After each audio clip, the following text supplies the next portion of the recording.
美国总统拜登宣布向乌克兰提供额外军事援助，扩大乌东防御系统。上海封城期间物流困难，政府和私营部门应扮演何种角色？美国最新情报称，中国研发的导弹能够打击美国的卫星，阻断卫星通信。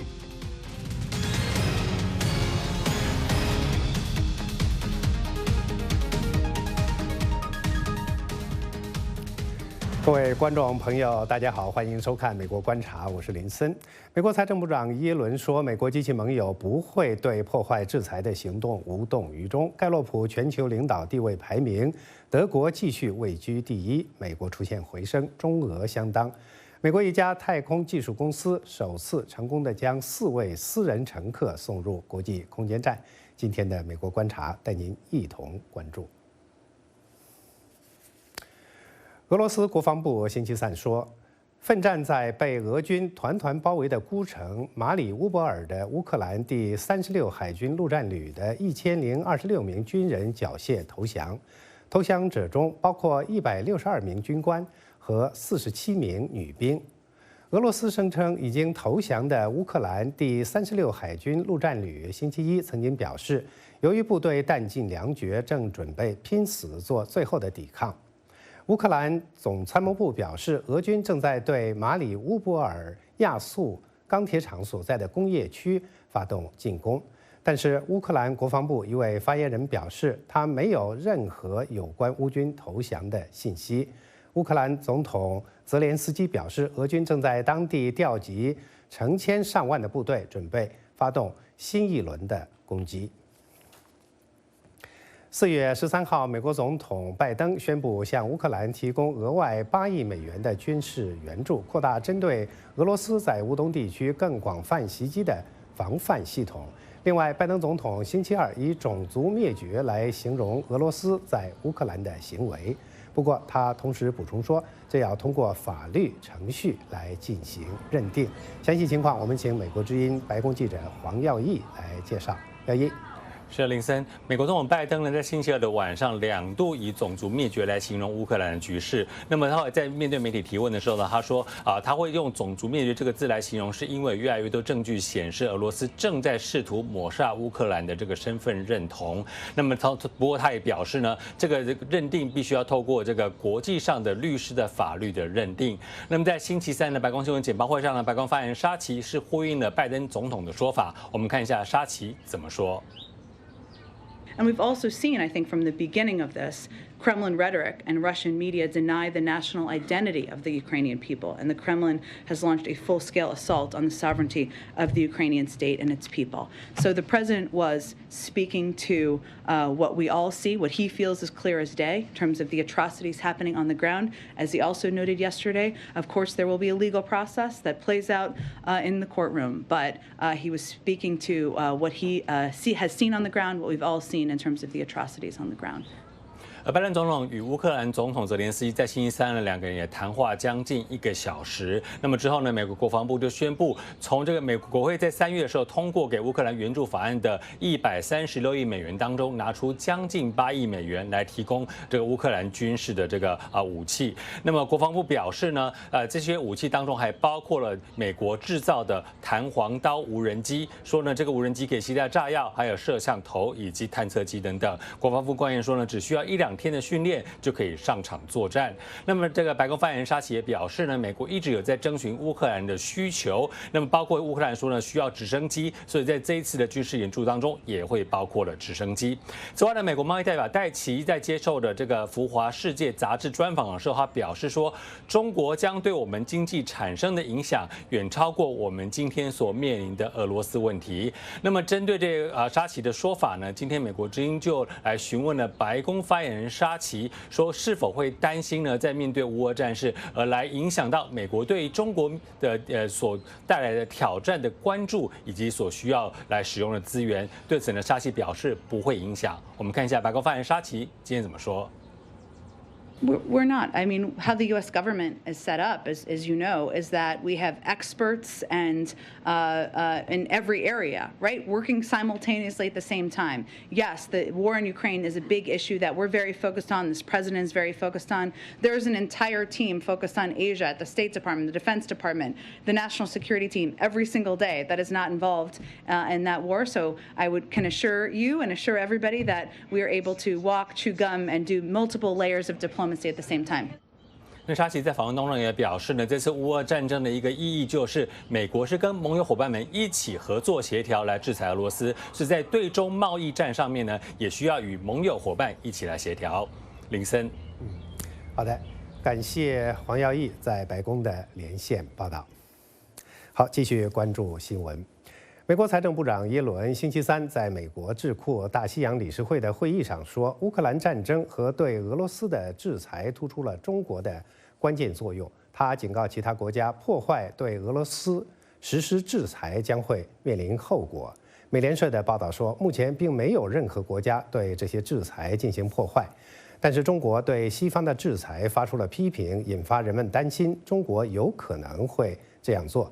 耶伦强调，世界如何看待中国以及中国进一步推动经济一体化的意愿，很可能要看中国对美国呼吁针对俄罗斯采取坚决行动做出何种反应。Whatever China's geopolitical aims and strategies, we see no benign interpretation of Russia's invasion, nor of its consequences for the international order. China cannot expect the global community to respect its appeals to the principles of sovereignty and territorial integrity in the future if it does not respect these principles now when it counts. China has recently affirmed a special relationship with Russia. I fervently hope that China will make something positive of this relationship and help to end this war. Going forward, it will be increasingly difficult to separate economic issues from broader considerations of national interest, including national security. The world's attitude towards China and its willingness to embrace further economic integration may well be affected by China's reaction to our call for resolute action on Russia. 目光转向中国，因新冠疫情陷入大规模封控的上海，现在民众吃饭问题成了许多人的头等大事。以科技发达、生活便利著称的中国金融之都遭遇饥饿困境，政府是在帮助居民解决买菜问题，还是在给物流添堵？那么有关这一话题，我们邀请美国之音记者许宁来和大家一起梳理相关的原因。许宁，你好。林森你好，首先介绍一下，现在刚才我们提到这个上海民众在封控当中吃饭买菜都成了问题了。那么他们是怎么样来解决这个买菜问题和吃饭问题的？是从本周一开始，上海全市按照封控区、管控区、防范区这3类实施了分区分级差异化的防控管理。根据这一规定呢，封控区的居民必须足不出户，管控区的居民仍不能出小区，而防范区的居民可以在所属街镇范围内活动，但是仍然严格限制人员聚集的规模，以防。对于防范区内的人员呢，1周需要开展2次的抗原检测，如果出现了阳性感染，则需要调整为封控区。截至本周二，大部分的上海居民都是处于严格的封控状态之下。官方的数字显示，封控区涉及的人口数量达到1501万人，管控区的人口数量呢也有178万人，防范区的人口数量有480万人。对于封控区和管控区这1600多万无法出家门或出小区的居民来说，网上订餐和订菜是非常重要的途径。从3月初开始，上海的徐汇区的疫情开始出现，后来变得严重之后，许多小区被封控，在手机 App 上网购的需求激增。对于大多数上海居民来说，通过叮咚买菜、盒马、美团这些主流手机应用程序成功下单买菜变得非常的困难。这些网络订餐服务常常是显示出现了运力紧张、网络拥堵或者商品售罄等问题。在这样的情况下，通过微信群团购直接与卖家接洽，成为许多社区的主流买菜的方式。根据英国《金融时报》中文网的报道，最新的政策是，上海的防疫要求居民不得自行组织团购群，而是需要由居委会牵头组织。但是居委会却无法亲自组织这么多的团购群，于是许多小区的各类团购群呢，都是需要挂靠在居委会的名下。川姐，刚才你提到现在这上海的居民啊，这吃饭买菜面临了这么多的实际的困难。那么上海现在面临这种极端的供不应求或者叫物流不通畅的情况，它的主要的原因都是什么？那么政府在这其中啊，应该它扮演了什么样的角色？可以说，上海目前得到的物资供应并不是不够充分，但是许多分析认为呢，政府当局人为设置的官僚程序，在很大程度上阻碍了上海地区的物流。由于疫情管控的许多菜市场被迫关停，许多附近的农户只能眼睁睁地看着蔬菜腐烂。上海政府的前一阶段设置的通行障碍，也阻碍了送货劳动力的有效流动。我们来听听德国莫卡托中国研究所分析师瓦莱丽在这个问题上怎么说。The last mile delivery is where it is crucial. People bringing the goods to those who need it.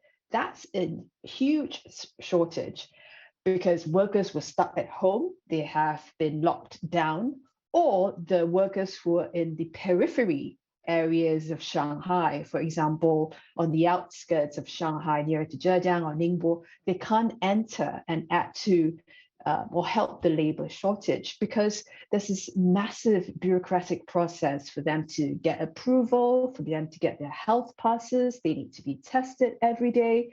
So basically, this really contributed to the massive, severe shortage. And finally, it's something that I also alluded to from the beginning, is the additional bureaucracy imposed by the local authorities, all the authorities who have taken over Shanghai right now, where you have additional paperwork for workers, trucks, companies to seek approval to get clearance before they're allowed to move, groceries into Shanghai, or for them to be allowed to drive their trucks on certain roads. 许宁，我们注意到，从去年开始啊，中国政府就一直在收紧对，比如说阿里巴巴啊、滴滴出行啊等一些科技公司的这样的一些管制，限制他们的网络服务平台的扩张。那么，经过了这次的危机之后，政府能不能意识到，就是说私营部门在解决民生问题当中的作用，去放松对这些科技公司的限制呢？是在我的采访中呢，纽约的一家资产管理公司的量化投资专家任立倩，他是这样表示，他说，电商平台在上海抗疫中积极的出席政府的新闻发布会，证明了中国政府对私营部门服务功效的重新审视和肯定。我们来听听他怎么说。I think before they were still considered, capitalist companies just for profit. But now I think it's becoming much more clear that these companies are very essential to China's economy, even as an infrastructure in days like this. Shanghai really helps, many Chinese to realize is that first, private enterprises is good and it's better in many days than delivering than government planning. I think Shanghai didn't appreciate, even though Shanghai is really the most commercial place in China, but compared to Shenzhen, which I believe is even more private, and commercial driven, Shenzhen have shown how to do it by, the government's job is not to deliver the goods.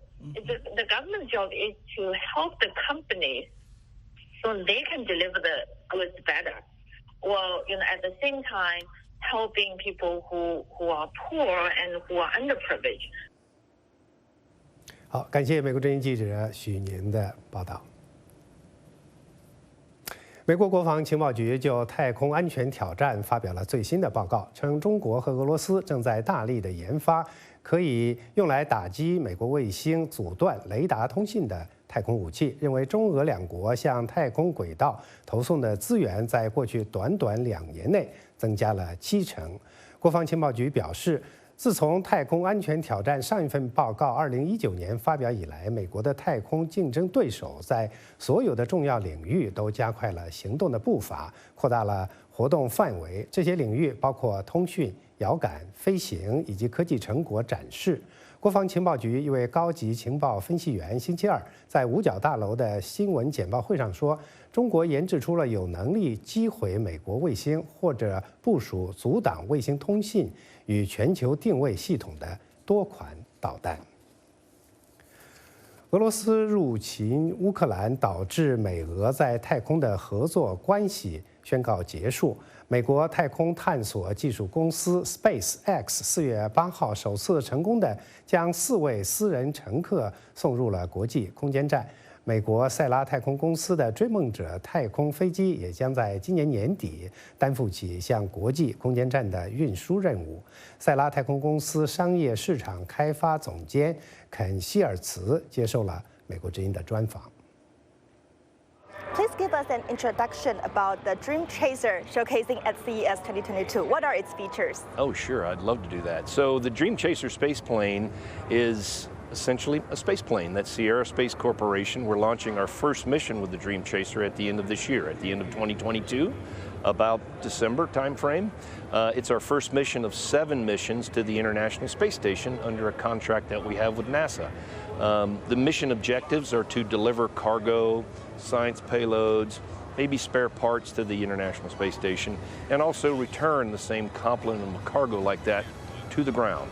It's a cargo-only vehicle. It's not a human-rated vehicle yet, but we've got plans for that as well. How about the Life Habitat program? Could you tell us more about that? How is it going to facilitate humans' moon colonization and Mars transport? Certainly.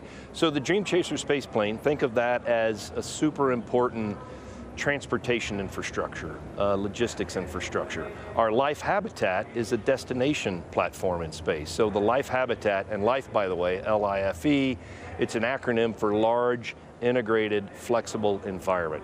The Life Habitat will essentially be an outpost in low Earth orbit at an altitude of between 400 and 600 kilometers.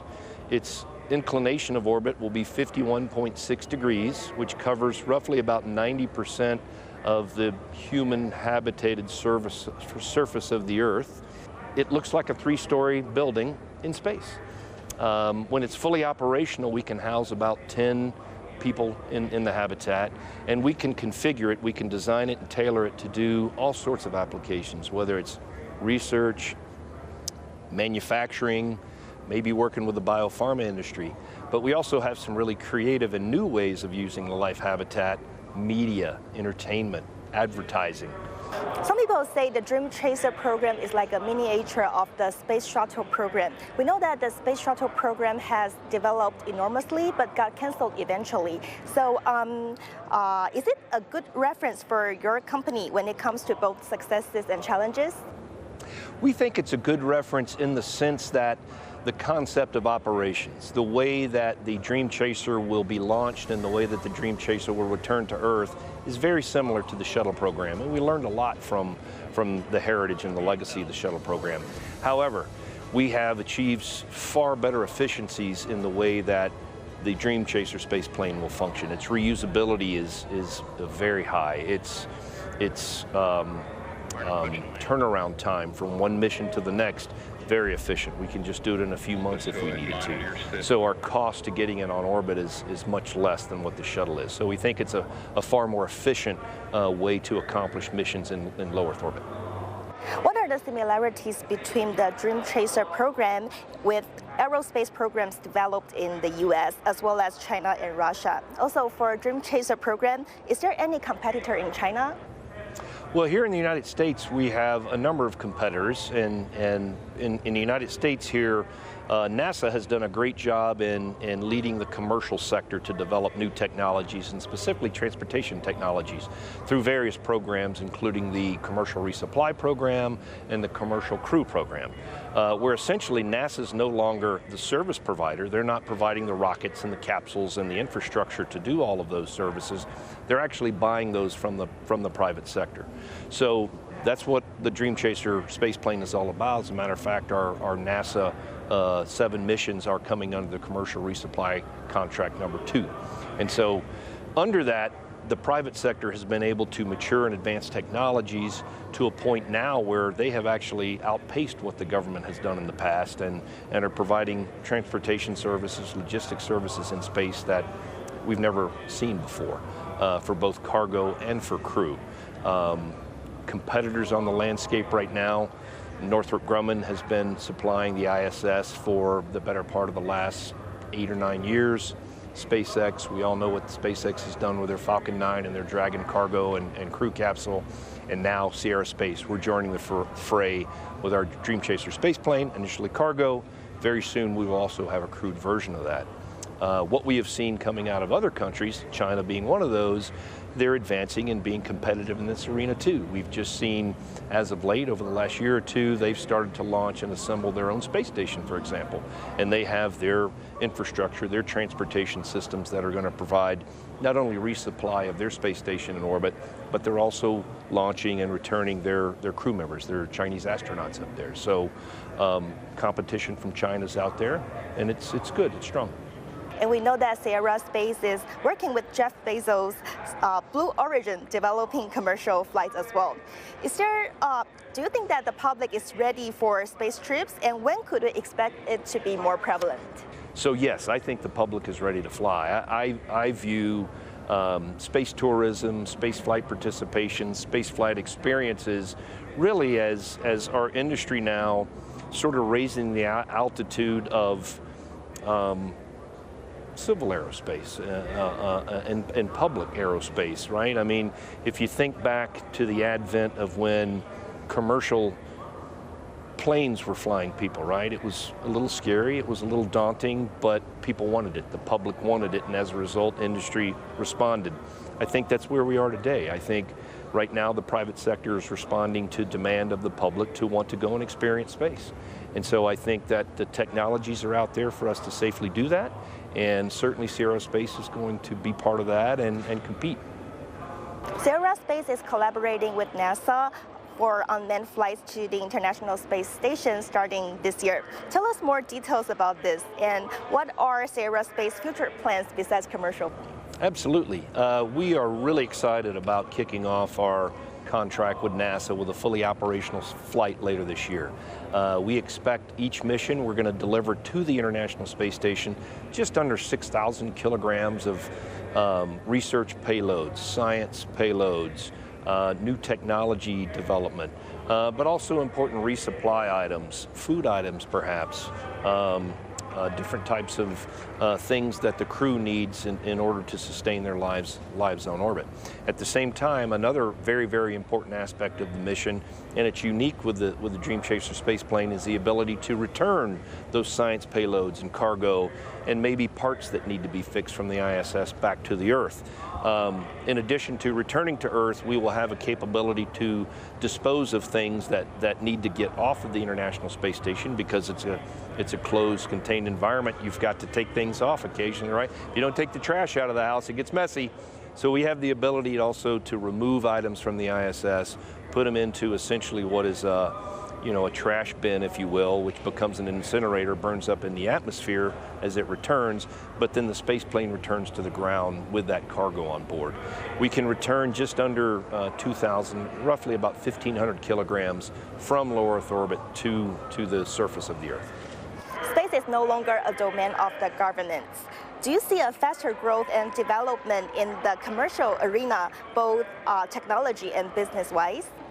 I do. It's a great point that you just made, that the domain of space is no longer pinned up by governments. And I fully anticipate that we're going to see an acceleration of an advancement in the technologies that the private sector is able to do. I think we're going to see a lot more advancement in new customer demand and new use cases, new applications, new products that are going to come out of these technologies that the private sector is going to be driving towards. And I think that we'll also see an increased rate of speed as to how quickly these new technologies and applications can be operationalized. I also think we're going to see a lot more participants enter the fray here. I think that the number of launches and the number of vehicles operating space from here into the next decade is really going to take off at an accelerating rate. How do you see the collaborations between the government and the private sectors? It's vital that the government still be involved. I think that all nations around the globe, or most nations around the globe, still see a lot of strategic value and importance in maintaining a presence in low Earth orbit. I think that we certainly have that feeling here in the United States. We have some national pride in maintaining what we think is U.S. leadership in that domain. I'm sure that other countries have a very similar feeling. I'm sure they have that feeling in China. And I think that competitive spirit and that national pride is actually a very healthy thing globally. As I said earlier in our conversation, I think there's a lot of collateral benefit from that healthy competition in wanting to advance technologies and presence in LEO. I think public-private partnerships, the private sector providing good services and technologies to governments and the public sector is vital. I personally believe that the private sector can accomplish services and deliver products and technologies at a far more efficient, cost-effective way, and also in a very time-saving way. And I think governments can actually save and be much more efficient and be efficient with their taxpayer dollars or their government investment in these things and achieve higher return on their investment, higher value from partnering with the private sector. So I think public-private partnerships are going to be a huge component of all of this as we move forward. China recommitted itself to completing its orbit space station by the end of this year and says it's planning more than 40 space launches in 2022. How do you see China's technology and development in space so far? Is it comparable to the U.S.? And how do the U.S. preserve the domain in space? So I think China has done a great job over the last decade or so in advancing and accelerating their technology maturation and their ability to operate in space. And I think they want to continue on that pace, right? I still think they have a lot of important national objectives and strategic objectives that they're going to pursue in a very vigorous way. I think they're going to continue to try and develop their space station, that they're going to try to continue to advance their technologies associated with the infrastructure to do more advanced research on their station. I think that's an important aspect for them, and I think they've done a great job. I think here in the U.S., we've also done a great job. I mean, over the last decade, NASA has turned more to the private sector, and I think our advancements in this domain, the domain of in-space operations, is now being driven by and led by the private sector. I think that's different than what's occurring in China. I think what China's doing is still pretty much driven by the governmental systems there and the governmental enterprises that they run. Whereas on our side, our governmental agency, NASA, is turning more and more to the private sector and having the goal of being a purchaser of these services from the private sector, as opposed to NASA in the government domain, standing up all of these enterprises, having to maintain all of this service, and that comes with a lot of overhead and costs that's borne by our taxpayers here in this country. So from my standpoint as a United States citizen, I love the fact that our government agency, once again, public-private partnerships, it stimulates the economy, it stimulates employment, and I think it accelerates technology development. I think the private sector can do it faster. I think the private sector can do it more efficiently and effectively. I think the government and their requirements and their objectives benefit from that. The taxpayer benefits from it. We get more return on investment from our taxpayer dollars. So to sum that up, China's doing a great job. I think they're still pretty much government-led. I think U.S. is doing a great job. I think we're turning more to the private sector to lead us through the next several decades. The Sierra Space has some collaborations with the U.S. Space Force. We do. We have some collaborations, not only with the U.S. Space Force, but other parts of our Department of Defense. Some of them are in technology maturation. Some of them are even related to medical applications. So yes, we actually have a long heritage and legacy from our parent company, Sierra Nevada Corporation, who has had a long-standing history with defense-related programs.